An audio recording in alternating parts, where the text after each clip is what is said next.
The dream. Today's row battle has been declared a submission match. The desire. The rules are simple. Their destiny. The first Medabot to stop the other from functioning wins. Medabots row battle. Medabots, or Medarot in Japan, was one of those childhood shows I grew up absolutely loving. I remember watching it a ton as a child, so it's no surprise that I started collecting his merch, which mostly came in the form of these toys. They even had some neat looking model kits, and a large motorized one that I, as a child, was convinced would come to life like they do in the show. My child brain was very small and smooth, still is in fact, but I mean hey, it would have been pretty cool. Great warriors aren't born. They're built. Medabots the show is actually an adaptation of the Japanese exclusive game Medabots 2 on the original Game Boy, and started airing July 2nd, 1999 in Japan, 21 days before the game released on the 23rd, with the English dub coming out in the US on September 1st, 2001 on Fox Kids, which then later moved to ABC Family, and then ending with its third season on Jetix in 2003. And hey, have you seen the Jetix logo recently? It honestly hurts my feelings that they just slapped an anime eye onto it. Oh god, it looks even worse in 3D. I think I'm gonna vomit.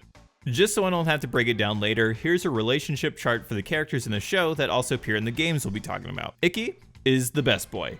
He chills with Metabee, who is the actual bestest boy. They're friends with Erika and her Medabot Brass. There's also Koji with Sumilodon, who simps for Karen and Nutrinurse, but basically everyone simps for Karen though, so, you know, whatever. There's also the Screws Gang, who are basically just the schoolyard bullies, but they suck at their jobs. They consist of the leaders Samantha with Peppercat, and the groupies Sloan with Totalizer, and Spike with Cyandog. There's also Henry, friendly store clerk with a mysterious past, and Mr. Referee, who is hands down the best character in existence. He appears everywhere that row battles happen, and might actually be a god, as far as I'm concerned. Then it's agreed. I officially declare this match a submission row battle. As such, I, Mr. Referee, shall act as a referee so no one gets hurt.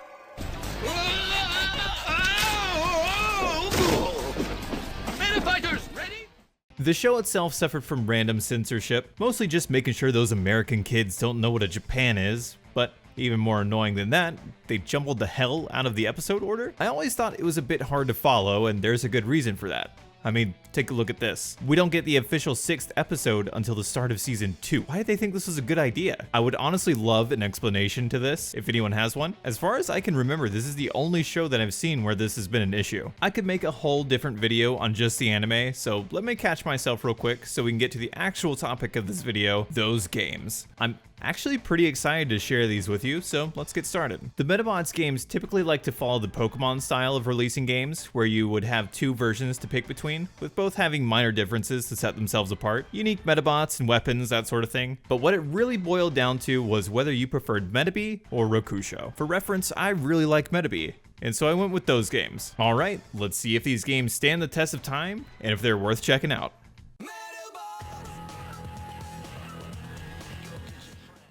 Medabots AX, the first Medabots game to be released in the US, hit shelves June 25th, 2002 for the Game Boy Advance, right in between the English airings of Season 1 and 2 of the anime. The game was a split release with a Metabee and Rokusho version, like I mentioned before, but other than that, this game's a bit weird. Not only was this game not a turn-based Pokemon-esque RPG, like all the main series Medabots games are in Japan, it's the only Medabots game to not be released in Japan. And before anyone tries to at me, the McDonald's Flash game garbage that came in Happy Meals doesn't count as a real game. But really though, I don't know who would be coming after me for that. But wait, you scream. How did AX play then if it wasn't an RPG? First off, don't fucking yell at me. Second, the best way I can describe the gameplay is, well, it's more like a fighting game, I guess. Medabots row battle. More similar to those Naruto Ninja Council games that are also on the GBA. The reason this game never released in Japan, however, was because this game is actually a modified version of Japan's Medabots G, or maybe G is a modified version of AX because ours came first. They're nearly identical, except our version has its story and characters based off the anime, whereas G's story builds off the events of Medabots 5. I only recently bought this game because, as a child, I thought the gameplay looked pretty butt, so after however many years since its release, I finally get to see if it's any fun. Right off the bat, this game is at least visually appealing, with its nice pixel art renditions of all the Medabots. The story, if you want to call it that, starts off with Metabee telling Ikki that if they fight in the preliminary matches and win the finals, the prize is all theirs. And that's it. Off you go. Imagine if this was your first experience with Medabots. Who the hell's that? What the hell's an Icky? What the hell is going on? We don't have time to ease you into the universe. Go fight, dumbass! Oh yeah, that's right. I'm only 7. I don't read when I play games anyway. But really though, if you haven't seen the anime, this is gonna be really confusing. And for those of us who have seen the show, it's still pretty confusing. If you couldn't tell, this game does have a few faults. It suffers from short, uninspired music loops, really bland, oftentimes confusing UI, and a small number of stages. Those stages are split up between 7 different areas: the ancient ruins, factory, forest, lake, polar region, seashore, and the tournament area. The blue dots are practice matches, with the stars being the real challenges you need to beat in order to progress the story. The only thing more confusing than the lack of both direction and motivation is a jank as hell control scheme. Some commands are tied to button combinations, and in the case of charging your Metaforce, not touching anything at all.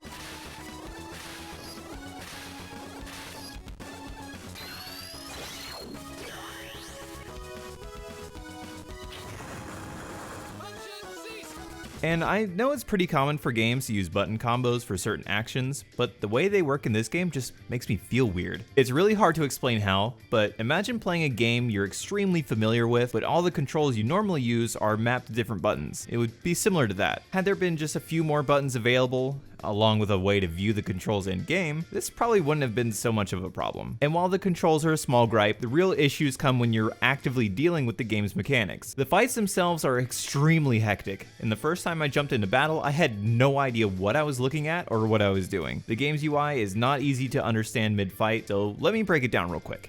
Each Medabot in the fight has a gauge for their Metaforce meter and for the HP of their parts. The HP is dictated by colored circles that go from blue at full health to yellow to red and then finally gray when they're broken. There's also an ammo counter for certain head parts. But the thing that feels the worst to me is that you, the player character, has their health at the bottom of the screen instead of the top. You know, it just feels wrong. But now that we understand what we're looking at, it's time we throw that all together and see if we can do so. And we exploded. Neat! Cool game. This happens a lot, and it makes the fight seem kind of random. For example, sometimes they're over extremely quick, and I can move on no problem.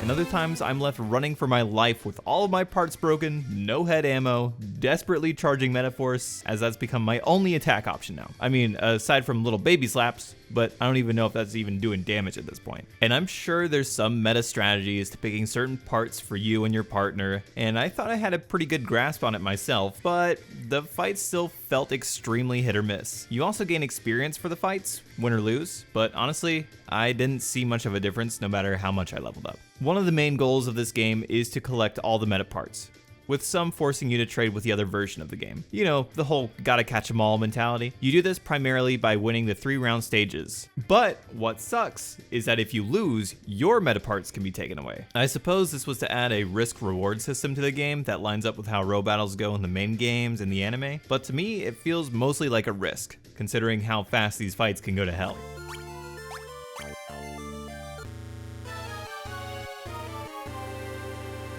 Thankfully, you can save any time on the world map, so prepare to save scum. A lot. And let me be real with you. I couldn't bring myself to beat this game. There's just not enough story content to keep me invested, and also because I kept losing and I got kinda sad. Had this been the only game I had to play when I was a gross baby child, I could have probably forced myself into enjoying it. But I didn't own this game when I was a gross baby, and I have access to way too many games now to try bulldozing my way through this one. So I did what any real gamer would do and looked up the ending online. I won't spoil it, but I'm also not impressed. Kinda happy I stopped playing, honestly. I'll have to give this game a 2 out of 5, and I'm saying that as a huge Medabots fan. It's like I said earlier though, there's just not enough depth to the story or gameplay to keep me interested. Had the gameplay been more enjoyable, and if they added more plot to the story, I could have almost given it a 3, but at that point, I'm basically asking for a completely new game. At best, this will give you some light entertainment, but if you weren't already into Medabots, then this game is a definite pass. This game is going for about $10 to $15 on eBay, I say that's an alright price, but to be realistic, I wouldn't pay more than $10 for it. And hey, if you still have your Wii U, you can download it from the eShop for like $6.99. So, you know, maybe worth a shot? But it does kind of feel like a low effort cash grab to ride off the success of the anime. So, you know, maybe not.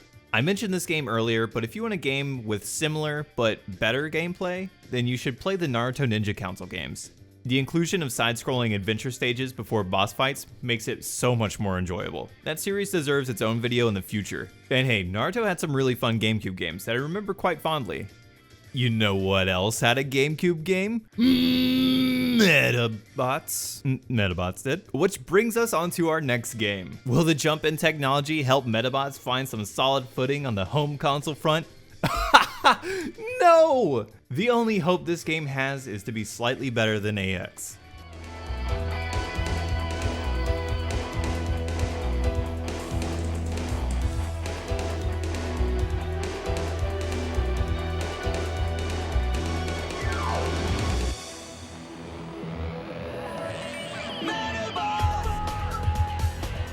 Medabots Infinity for the Nintendo GameCube, released on December 14th, 2003, is, spoiler alert, a giant, shitty disappointment, and also a sequel to the second Medabots game on the Game Boy Advance, which I'll get into next, because spoiler alert again, it's the best game out of the three, and I wanted to end this video on a high note. Infinity should also not be confused with Medabots 3, which is the canon sequel to Medabots on the Game Boy Advance, so not only is this game not canon, it's also just not very good at all. I can't even say it's a retelling of the events in the anime's third season, because it's not even closely related in terms of its story. Not that I think that season was very good to begin with, but again, that's for another video. Okay, alright, maybe I'm being a little harsh. It's been a few years since I played this game, so let's delve into the story a bit. The game starts off with a scene of Erika and Brass beating Ikki and Metabee in a run to Toru Land for the annual row battle race. And I just really want to point out Ikki's little hovel shuffle thing here, because is this what humans do when they're tired? I guess I never noticed. Huh. Anyway, Ikki seems to have forgotten about this event he was actively running to,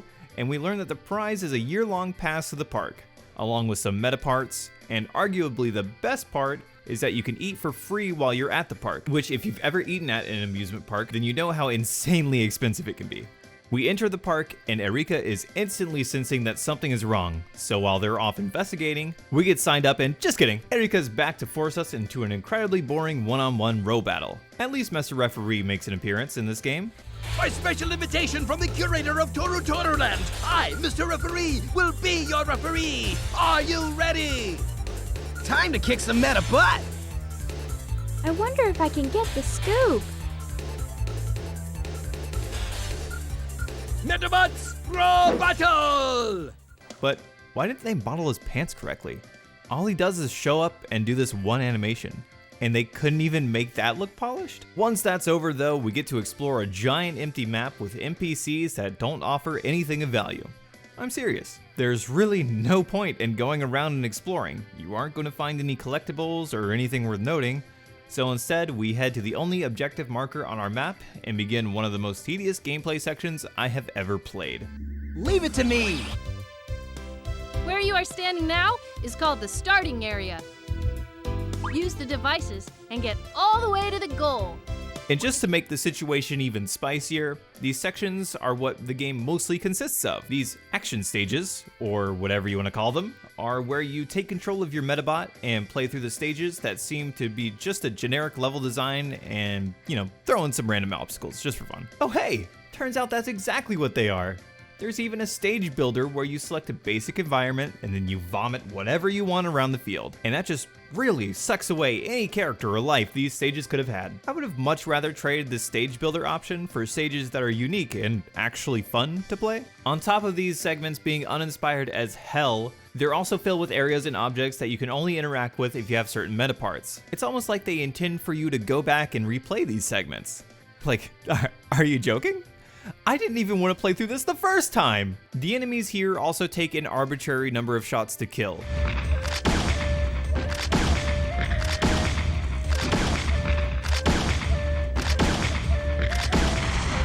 And the levels take way too long to finish overall because they don't give you any real sense of direction. These sections are just a giant pain to play. and you're actually insane if you think I'm going to play through all of them. These segments also like to conclude with a row battle for even more spice. These fights are every bit as tedious as the adventure segments. And unlike the fight against Erika and Brass, these fights are even more of a drag. I'm serious. The one thing they could have done really well, and it's just as garbage and unfun as everything else. These row battles are played with horrible camera angles, more uninspired stage designs, and fights that don't have any weight to them. The enemies all have way too much health, so the only way you're gonna win is by ring out or spamming Metaforce, which the game neglects to teach you how to use. Or you know, just be lucky and destroy the head early.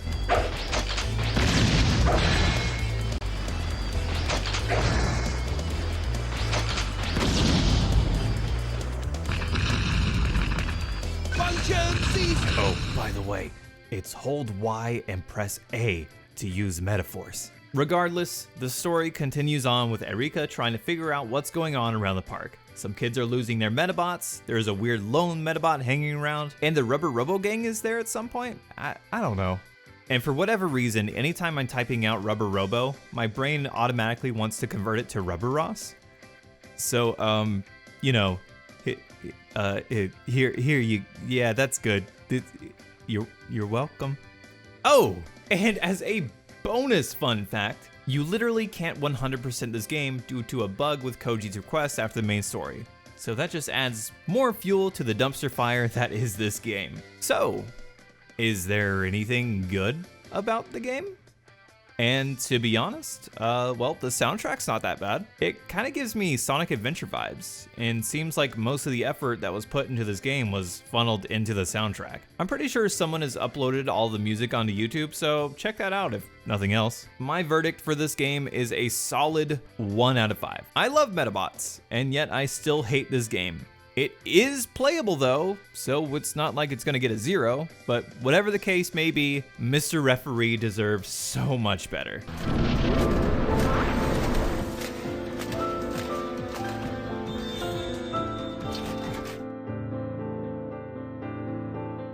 There were multiple times during my still unfinished playthrough where I was left feeling bored or irritated that things were taking so long. After playing games like Gotcha Force and Custom Robo, which are both similar in concept to Medabots and are both amazing GameCube games, I just can't understand how this game could be this bad. I've seen this game listed on eBay for about $45 and described as a hidden gem. No! Emulate it if you really want to play it. It's at most worth $5. Don't waste your money on this trash. So nice job, Infinity. All you had to do was be a little better than AX, and you couldn't even do that. At least AX lets me go directly into the battles without running around this giant stage. But anyway, let's move on from this horrible game and onto something that's actually fun to play.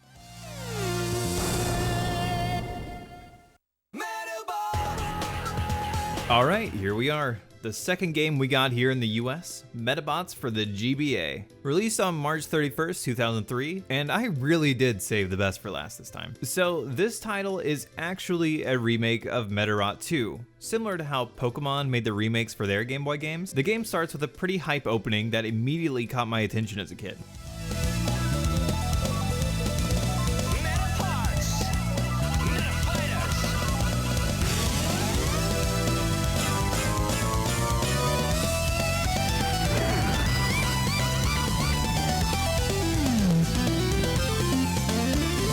And because this game is a remake of Medabots 2, which the anime is based on, you'll feel right at home with the setting and characters. But it doesn't follow exactly the same storyline, so it'll still be fresh to those of us who watch the show, yet also acts as a good entry point for those of you who haven't. A major difference from the anime you'll notice is how Ikki gets Metabee in the first place, for example. In the show, Ikki uses all the money he's saved up to buy Metabee from Henry after he finds a rare metal and gets himself in a row battle to save his friend's Medabot, despite not having a Medabot at the time. Look, he's not the smartest, okay? In this game, however, he's sent to the store to buy legally distinct Rice-A-Roni, and is basically forced to buy Metabee off Henry after he gets chewed out by his boss for having bought it in the first place. Afterwards, a masked stranger by the name of Phantom Renegade gives Ikki's father Metabee's medal. Gee, I wonder who that could have been.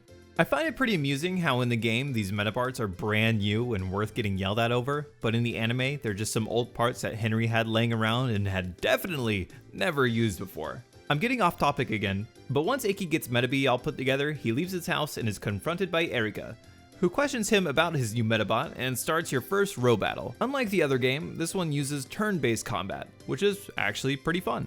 As an avid Pokemon fan growing up, I felt very comfortable trying this out for the first time. The combat system itself is also pretty unique, albeit a little RNG based. To help explain why that is, you should know how the different meta parts affect combat. I'll try to keep this as brief as possible to give you an idea of all the different factors in play. When selecting your medal, it'll tell you about what type of parts it plays well with based off its attribute, and what parts it will target on your opponent's Medabot based off that's given to your part's accuracy whenever you match the correct part. The parts themselves also have varying parts get a bonus, part string will tell you what type of attack often referred to as Medabot goes well with, a limited amount of uses as their skills are generally powered, its damage, and then there are a variety of different types it takes to use parts, multi-legged, and radiation. It's break time, Metabee! Medabots will be back on Fox Kids. Transport Nutri-Nurse! Back to Medabots on Fox Kids. And hey, we're done. I hope you took notes because this will all be on the test. Before I go on, those last two things I mentioned are kind of important. Rotation and auto battles are really useful features that go hand in hand. Rotation lets you set moves in an order that you want your Medabot to use when you select auto battle.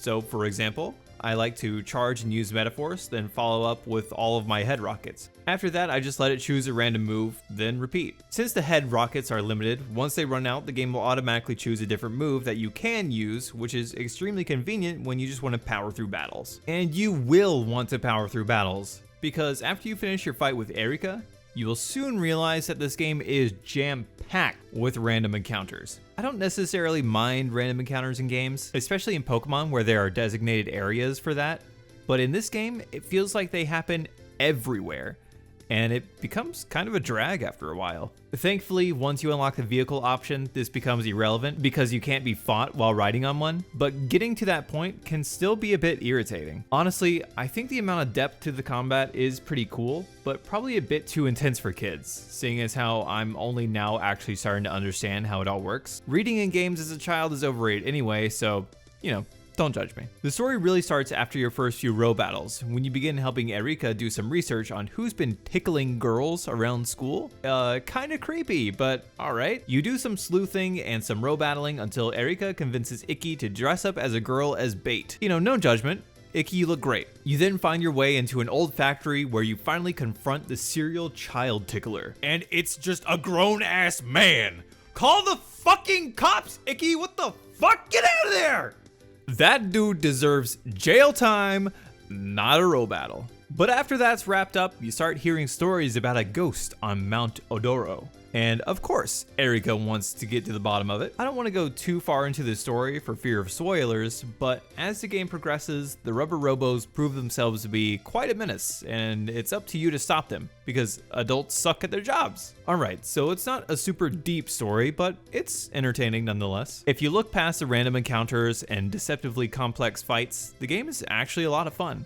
I like the characters, the environments, and overall the art quality of the game is fairly high, and winning row battles in order to collect all the meta parts feels pretty rewarding. And although this game lets you choose the background music for fights, there's not an option to randomize them. I would have really loved if there had been unique music for certain characters or special encounters, but I'll get over it. But one of the things I really feel this game is missing are more interactions with Mr. Referee and Medabee's sass. Morning. Huh? Well, Metabee, why are you reading the funny pages? Because your dad got the sports. Okay, why? I absolutely love Medabee's interactions with Icky in the show, so just having him be another one of Icky's Medabots feels a bit hollow. I feel this game should have taken the Pokemon Yellow route of letting you walk around and talk to your Medabot. You know, let me take care of my sweet little metal children, damn it. Also, why the hell isn't that a core feature in the Pokemon games yet? Returning to this game has been a lot more enjoyable than I was expecting. I definitely didn't give this game enough of a chance as a child. Some of the minor plot points featuring the rubber robos can be a bit cringe, but despite that, the game deserves a very solid 3 out of 5. I'll curb my nostalgia a bit and not rank it higher than that. If you've got the itch to play a Pokemon game but want to try something a little different, then you should definitely give this game a shot, especially if you watch the show. I guess this game has become a bit of a collector's item as it's going for around $50 on eBay at the time of this video, but if that's a bit too expensive for you, then the Wii U Virtual Console's got your back yet again, as it's only $6.99 on there, just like AX. So if you have a Wii U, then you should definitely give this game a shot, 100%. It's more than worth it for that price. Using the latest technology, Need a demolition bonus. he has been rebuilt. Extra G-forces created by And now he's ready for all new Row Battles. Action mode, Metabee! Yeah, let's do it! Science made a machine. Friendship made him a hero. Watch Medabots. All new Saturday, September 13th on ABC Family. Spending time with these games was a little bittersweet. I still love Medabots, and I'm still going to collect as much merch as I can get my gross human hands on, but I really wish we just got more of the mainline games, because it's clear that's where all the effort gets poured into. It worked out well that the anime was airing around the time these games were released, and I like to imagine if they continued to remake the originals that the series would have taken off even more. Especially considering that Medabots 3 and 4 still have Icky as the main protagonist. I don't think it would have ever hit Pokemon levels of hype, but it would have been nice to enjoy a few more Medabots games. I'll be a sad boy forever about this. Overall though, if you're looking to play any of the Medabots games, definitely go for the RPG. The random encounters can be a bit overbearing at times, but if you look past that, you're in for a great classic RPG experience. As for the other game, I mean, if you're really strapped for games to play, I guess AX could be a good way to stave off the realities of your depressing life. Or you could play a good game. I'm sorry, what was that? The GameCube game? What are you talking about? Oh! That's a great coaster. I would also like to point out that a few Medabots fans have been hard at work translating a couple of the games, like the original Medarot on the Game Boy and the only Medabots game to be released on the PlayStation console, Medarot R, so in the future I may play and review those as well. If I remember to, I'll try to put the links down in the description if you're interested in checking those projects out for yourself. By the way, I stream most of the game footage you've seen on my Twitch channel, so if you're interested in what I'm up to, check there. Anyway, I hope you enjoyed this video. I put a lot of work into this one, and I hope to make more videos like this in the future. And apparently I really like taking a look at niche anime games for some reason, and I would love to keep making content about them. So if you have any game series you want recognized, please let me know in the comments and I'll try to check them out. Thanks for sticking with me this far. I'm gonna go stand in place until I receive my next command like a sim. See ya. Time to roll battle to the Metabee box! Yo, Icky, my meta fighter! Yells commands, he's a real Kickstarter! And the crowd goes... We show the Metabee Till the metals fall! The Metabee bop, bop, bop! Watch Medabots this morning at 9:30 Eastern, 8:30 Central and Pacific, only on Fox Kids. Alright!